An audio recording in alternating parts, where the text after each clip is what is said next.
Ribeira tinguiuse de violeta polo 8 de marzo e reclamou a igualdade real. Mulleres da Barbanza impulsou unha concentración que encheu de persoas a praza do Concello. Onte, 8 de marzo, foi o Día Internacional da Muller e a comarca conmemorou esta data con diferentes actos repartidos por todos os concellos. Ribeira contou coa concentración promovida por Mulleres da Barbanza en Acción, a que asistiron decenas de persoas que encheron de violeta e de reivindicacións a praza do Concello.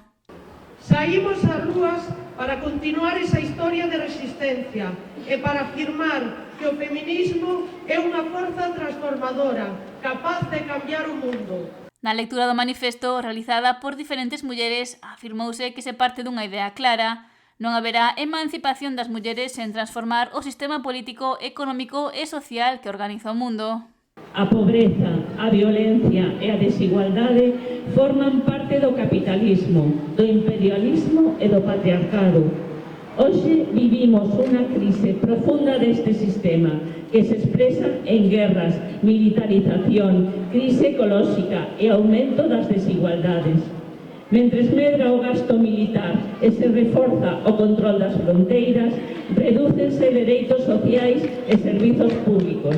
As consecuencias recaen especialmente sobre as mulleres, que sofren con máis intensidade a precariedade, a pobreza e as violencias, ao tempo que sosteñen as comunidades e os coidados. Apuntouse que as mulleres sofren a situación traballando nos sectores máis precarizados e sobrecargadas polos coidados nun contexto de falta de servizos públicos.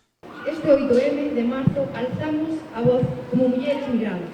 Miles de nós sostemos o sistema de cuidados neste país. Facémolo moitas veces en condicións de gran precariedade. Xornadas intermináveis, salarios baixos e poucos descansos. As traballadoras internas viven sen límites claros entre traballo e vida. A irregularidade administrativa aumenta a vulnerabilidade. O fogar pódese converter nun espacio de explotación e silencio. Esta realidade non é illada, responde a desigualdades estructurales.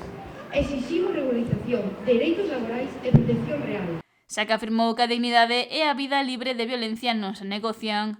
Fíxose fincapé na actual subida dos prezos e da vida, algo que afecta directamente á clase traballadora. Dentro dela, as mulleres, que seguimos asumindo maioritariamente o sostemento dos fogares e das redes comunitarias. O capitalismo sostense sobre a división sexual do traballo e sobre a invisibilización dos coidados. Defender unha terra viva é defender a vida.